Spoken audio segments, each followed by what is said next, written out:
ಆತ್ಮೀಯ ವೀಕ್ಷಕರೇ, ನೀವು ನೋಡ್ತಾ ಇರೋ ನಂಬರ್ 1 ಚಾನಲ್ಗೆ ಸ್ವಾಗತ ಬಯಸುತ್ತೇನೆ. ವೀಕ್ಷಕರೇ, ನಾನು ಸಯ್ಯದ್. ಇವತ್ತು ಎಷ್ಟೊಂದು ಮಾನ ಮರ್ಯಾದೆ ಇಲ್ಲದ ನಾಚಿಕೆಗೇಡಿನ ಕೆಲವು ಶಾಸಕರ ಬಗ್ಗೆ ಹೇಳಿಕ್ಕೆ ಬಂದಿದ್ದೀನಿ. ವೀಕ್ಷಕರೇ, ತುಂಬ ಸೋಜಿಗಣಿಸ್ತಾ ಇದೆ, ತುಂಬ ನೋವು ಆಗ್ತಾ ಇದೆ. ಎಷ್ಟೊಂದು ಜನರು ಈ ಸುದ್ದಿ ಮಾಡಿ ಅಂತ ನಮಗೆ ಕಳೆದ 3 ದಿನಗಳಿಂದ ಒತ್ತಡ ಮಾಡ್ತಾಯಿದ್ರು. ಆದರೂ ನಾವು ಇರಲಿ ಬಿಡಿ, ಎಂಥ ಶಾಸಕರು, ಏನು ಇವರಿಗೆ ತಿಳುವಳಿಕೆ ಇಲ್ಲೇನೋ, ಇವರೇ ಜನರಿಗೆ ತಿಳುವಳಿಕೆ ಹೇಳುವವರು ಲಕ್ಷಾಂತರ ಮತಗಳ ಅಂತರದಿಂದ ಆರಿಸಿ ಬಂದು ಜನರಿಗೆ ಒಂದು ಮಾದರಿ ಆಗುವಂಥ ಶಾಸಕರು ಒಂದು ಸರ್ಕಾರಿ ಆಸ್ಪತ್ರೆಯಲ್ಲಿ 10 ರೂಪಾಯಿ ಇಲ್ದಿದ್ರೆ ಪೇಷಂಟನ್ನು ಒಳಗಡೆ ತೊಗೊಳ್ಳೋದಿಲ್ಲ. ಖಾಸಗಿಯವರು 10,000 ಬಿಲ್ ಆದರೆ ಹೆಣ ಸಹಿತ ಕೊಡಲಾರ್ದಂಥ ಪರಿಸ್ಥಿತಿ ಇದ್ದಾಗ ಕೆಲವು ಶಾಸಕರು ಕೊರೋನಾ ಪಾಸಿಟಿವ್ ಆದಾಗ ಲಕ್ಷಾಂತರ ಬಿಲ್ ಮಾಡಿದ್ದು ಸರ್ಕಾರಕ್ಕೆ ಕಳಿಸ್ತಾರಂದರೆ ಎಷ್ಟೊಂದು ಭಿಕ್ಷೆ ಬೇಡ ಶಾಸಕರು ಇರಬೇಕು. ನಾಚಿಕೆಗೇಡಿನ ಸರ್ಕಾರದಲ್ಲಿ ಹೋಗಿ ಬಿಲ್ ಸಬ್ಮಿಟ್ ಮಾಡಿ ಅದನ್ನು ಕ್ಲೇಮ್ ಮಾಡಿಕೊಳ್ಳುವಂಥ ಪರಿಸ್ಥಿತಿ ನಿರ್ಮಾಣ ಆಗಿದೆ. ನಿಜಕ್ಕೂ ಇದು ಬಹಳ ದುರದೃಷ್ಟಕರ.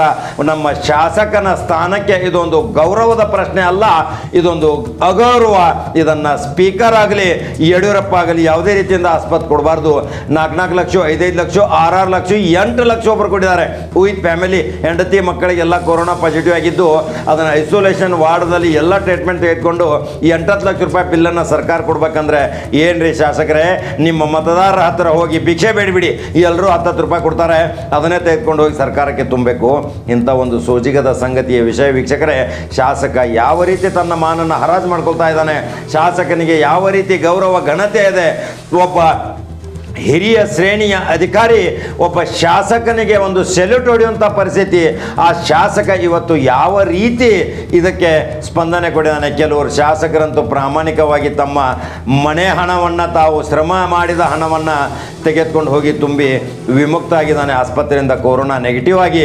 ಆದರೆ ಕೆಲವರು ಮಾತ್ರ ಸರ್ಕಾರಕ್ಕೆ ಬಿಲ್ಲನ್ನು ಕೊಡಲಿಕ್ಕೆ ಅಂತ ಹೋಗ್ತಾ ಇದ್ದಾರೆ. ಯಾಕೆ ಇವರಿಗೆ ಸ್ಯಾಲ್ರಿ ಇಲ್ವಾ, ಇವರಿಗೆ ಭತ್ಯೆಗಳಿಲ್ವಾ, ಪ್ರಯಾಣ ಭತ್ಯೆ, ಇವರಿಗೆ ತಿಂಗಳ ವೇತನ, ಇವರಿಗೆ ಹೋಗು ಬರುವ ಸೌಲಭ್ಯ, ಅಲ್ಲಿ ಇರುವಂಥ ಒಂದು ಬೆಂಗಳೂರಲ್ಲಿ ಬಂಗ್ಲೆ, ಇವರಿಗೆ ಊಟೋಪಚಾರ ಅಧಿವೇಶನದಲ್ಲಿ ಎಲ್ಲ ರೀತಿಯಿಂದ ಇವರು ಸವಲತ್ತುಗಳನ್ನ ಪಡೆದುಕೊಂಡು ಮತ್ತೆ 3-4 ಲಕ್ಷ ರೂಪಾಯಿಗೆ ಭಿಕ್ಷೆ ಬೇಡುವಂಥ ಪರಿಸ್ಥಿತಿ ನಿರ್ಮಾಣ ಮಾಡ್ಕೊಂಡಿದ್ದಾರೆ. ಅಂದರೆ ನಿಜಕ್ಕೂ ಇದು ನಾಚಿಕೆಗೇಡಿನ ವಿಷಯ. ಯಾಕೆ ಹೇಳ್ತಾ ಇದ್ದೀನಿ ಅಂದರೆ, ಇವತ್ತು ಬಡ ಸಾಮಾನ್ಯ ಯಾವ ರೀತಿ ತತ್ತರಿಸ್ತಾ ಇದ್ದಾನೆ. ಬಡ ಸಾಮಾನ್ಯ ಯಾವುದೇ ಒಂದು ರೋಗದಿಂದ ವಂಚಿತನಾಗಿ ರೋಗ ವಿಮುಕ್ತವಾಗಲಾರದೆ ಅವನಿಗೆ ಔಷಧ ತೆಗೆದುಕೊಳ್ಳಲಿಕ್ಕೆ ದುಡ್ಡಿಲ್ಲದೆ ಸತ್ತೋಗ್ಬಿಟ್ಟಂಥ ಘಟನೆಗಳು ಕರ್ನಾಟಕದಲ್ಲಿ ನಡೆಯುತ್ತಿರುವಾಗ ಕೆಲವು ಶಾಸಕರು ತಮ್ಮ ಬಿಲ್ಗಳನ್ನು ಸಂದಾಯ ಮಾಡಲಿಕ್ಕೆ ಹೋಗಿ ದುಂಬಾಲು ಬೀಳ್ತಾರೆ. ಅಂದರೆ ಅವರ ಅಫಿಡೇಟ್ಗಳನ್ನ ಚೆಕ್ ಮಾಡಬೇಕು. ಇಲೆಕ್ಷನ್ ನಿಂತಾಗ ಯಾವ ರೀತಿ ಇವರಿಗೆ ಆಸ್ತಿ ಇದೆ, ಪಾಸ್ತಿ ಇದೆ ಎಲ್ಲ ತೋರಿಸಿರ್ತಾರೆ.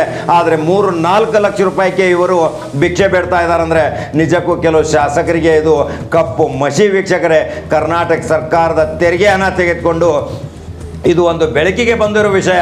ಆದರೆ ಬೆಳಕಿಗೆ ಬಾರದೆ ಎಷ್ಟೊಂದು ಬಿಲ್ಗಳನ್ನು ಇವರು ಮೊದಲಿಂದಲೂ ಸಂದಾಯ ಮಾಡ್ಕೊಂಡಿರ್ಬೋದು. ಯಾಕೆಂದರೆ ಕೊರೋನಾ ಬಂದ ತಕ್ಷಣ ಅಷ್ಟೇ ಇದು ಹೈಲೈಟ್ ಆಗ್ತಾ ಇದೆ. ಅದಕ್ಕಿಂತ ಮುಂಚಿತ ಏನೇನೋ ಹೃದಯ ಶಸ್ತ್ರಚಿಕಿತ್ಸೆ ಆಗಿರ್ಬೋದು, ಇವರ ಮನೆ ಮಕ್ಕಳಿಗೆ ಏನಾದರೂ ತೊಂದರೆಗಳಾಗಿರ್ಬೇಕು, ಅನೇಕ ಫಿಸಿಯೋಥೆರಪಿ ಆಗಿರಬೇಕು, ದೊಡ್ಡ ಉನ್ನತ ನ್ಯೂರಾಲಜಿಸ್ಟ್, ದೊಡ್ಡ ಅತ್ಯಾಧುನಿಕ ವೈದ್ಯಾಧಿಕಾರಿಗಳನ್ನ ಭೇಟಿ ಮಾಡಿ ಅಲ್ಲಿ ಖಾಸಗಿಯಲ್ಲಿ ಚಿಕಿತ್ಸೆ ಪಡೆದು ಸರ್ಕಾರಕ್ಕೆ ಬಿಲ್ಗಳನ್ನ ಸಂದಾಯ ಮಾಡಿರ್ಬೋದು. ಇದು ಏನಾದರೂ ಕಾನೂನಿನಲ್ಲಿ ಅವಕಾಶ ಇದೆಯಾ? ವಿಧಾನಸಭಾ ಅಧ್ಯಕ್ಷರಾದಂಥ ಸ್ಪೀಕರ್ ವಿಶ್ವೇಶ್ವರ ಹೆಗಡೆ ಕಾಗೇರಿ ಅವರೇ ಇದಕ್ಕೆ ಉತ್ತರಿಸಬೇಕು. ಶಾಸಕನಿಗೆ ಇವೆಲ್ಲ ಅರ್ಹತೆಗಳಿದ್ದಾವೆ. ಅವನ ವೈದ್ಯಕೀಯ ಸೌಲಭ್ಯನೂ ಸಹಿತ ಸರ್ಕಾರನೇ ತುಂಬಬೇಕಾ? ವೈದ್ಯಕೀಯ ಸೌಲಭ್ಯ, ಅವನ ಇನ್ನಿತರ ಖರ್ಚು ವೆಚ್ಚ, ಅವರ ಸಂಪೂರ್ಣ ಕುಟುಂಬದ ವೆಚ್ಚಗಳನ್ನು ಸರ್ಕಾರನೇ ತುಂಬುವಂಥ ಏನಾದರೂ ಕಾನೂನು ಇದೆಯಾ ಅಂದರೆ ಪರವಾಗಿಲ್ಲ. ಅಂದರೆ ನೀವೆಲ್ಲರೂ ವಿಧಾನಸಭೆಯಲ್ಲಿ ಏನು ನಿಮ್ಮ ಸವಲತ್ತುಗೋಸ್ಕರ ಅಂಗೀಕಾರ ಮಾಡ್ಕೋತೀರಾ ಗೊತ್ತುವಳಿ, ಅಲ್ಲಿ ಯಾವುದೇ ನಿಮ್ಮ ವಿರೋಧಾಭ್ಯಾಸವಿಲ್ಲದೆ ಪಕ್ಷ ಭೇದ ಮರೆತು ನೀವು ಎಲ್ಲರೂ ಕೈ ಎತ್ತಿ ಧ್ವನಿಮತ ಮುಖಾಂತರ ಗೊತ್ತುವಳಿಗಳನ್ನ ಸ್ವೀಕಾರ ಮಾಡಿಕೊಂಡು ತಿಂಗಳಿಗೆ ಲಕ್ಷಾಂತರ ವೇತನ, ಭತ್ಯೆ, ಇನ್ನಿತರ ಸೌಲಭ್ಯ, TA, DA, ಬಡ್ಡಿ ರಹಿತ ಸಾಲ, ಮನೆ, ಪ್ಲಾಟು ಇವೆಲ್ಲ ಉಚಿತವಾಗಿ ನೀವೆಲ್ಲ ತೆಗೆದುಕೊಳ್ತೀರಾ. ಆದರೆ ಜನಸಾಮಾನ್ಯ ಇವತ್ತು ಒಂದು ತೊತ್ತು ಗಂಜಿಗಾಗಿ ತಪ್ಪಿಸ್ತಾ ಇದ್ದಾನೆ, ಒಂದು ತುತ್ತು ಗಂಜಿಗಾಗಿ ಸಾಯ್ತಾ ಇದ್ದಾನೆ. ಆದರೆ ಅದನ್ನು ನೀವು ನೋಡಲಿಕ್ಕೆ ಇವತ್ತು ಹೋಗ್ತಾ ಇಲ್ಲ. ಆದರೆ ನಿಮ್ಮದೇ ಆದಂಥ 4 ಲಕ್ಷ, 5 ಲಕ್ಷ ಬಿಲ್ಲನ್ನು ಹೋಗಿ ಸಂದಾಯ ಮಾಡ್ತಾರೆ. ಏನಿದು ಶಾಸಕರೇ? ನಿಜಕ್ಕೂ ನೀವು ದಯವಿಟ್ಟು ನೀವೇನಾದರೂ ಬಿಲ್ಲನ್ನು ಸಂದಾಯ ಮಾಡಿದರೆ ತಕ್ಷಣ ಅದನ್ನು ವಾಪಸ್ ತೆಗೆದುಕೊಳ್ಳಿ. ನೀವು ಸ್ಥಿತಿವಂತರು. 1.5 ಲಕ್ಷ 1.5-2 ಲಕ್ಷ ಮತದಾರರ ಜನಪ್ರತಿನಿಧಿಗಳು, ನಿಮಗೆ ನಿಜಕ್ಕೂ ಅಗೌರವ ಆಗುತ್ತೆ. ಇದನ್ನೆಲ್ಲ ಬಹಿರಂಗವಾಗಿ ಪ್ರತಿಯೊಬ್ಬರು ಮಾತಾಡ್ತಾರೆ. ಆಮೇಲೆ ಇದನ್ನೊಂದು ಕಹಳೆ ಊದಿದ ತುತ್ತೂರಿ ಹಾಗೆ ಪ್ರತಿ ಮನೆ ಮಾತಾಗುತ್ತೆ. ವೀಕ್ಷಕರೇ, ದಯಮಾಡಿ ಮಾನ್ಯ ಶಾಸಕರು ನೀವು ಯಾರ್ಯಾರು ಬಿಲ್ ಕೊಟ್ಟಿದ್ದೀರಾ ಅದನ್ನು ತಕ್ಷಣ ವಾಪಸ್ ತೆಗೆದುಕೊಳ್ಳಿ.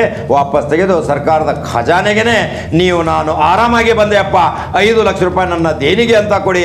ಆ ಪರಿಹಾರ ನಿಧಿಯಿಂದ ಮುಖಾಂತರ ಬಡ ಜನರಿಗೆ ಏನಾದರೂ ಕಲ್ಯಾಣ ಕಾರ್ಯಕ್ರಮ ಆಗುತ್ತೆ.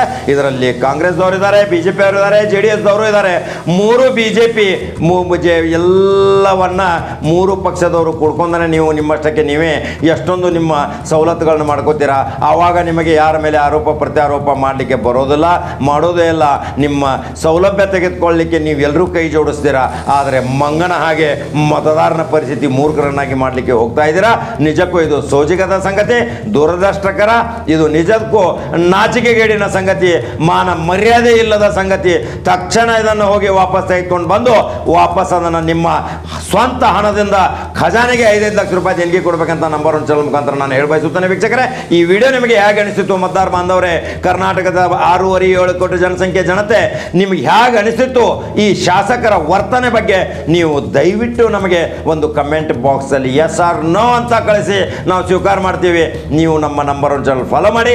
ನಂಬರ್ 1 ಚಾನಲ್ ನಿಮ್ಮ ಚಾನಲ್ ಸಬ್ಸ್ಕ್ರೈಬ್ ಆಗಿ. ನಿಮ್ಮ ಶಕ್ತಿಯೇ ನಮಗೆ ಸ್ಫೂರ್ತಿ. ವೀಕ್ಷಕರೇ, ನಮಸ್ಕಾರ.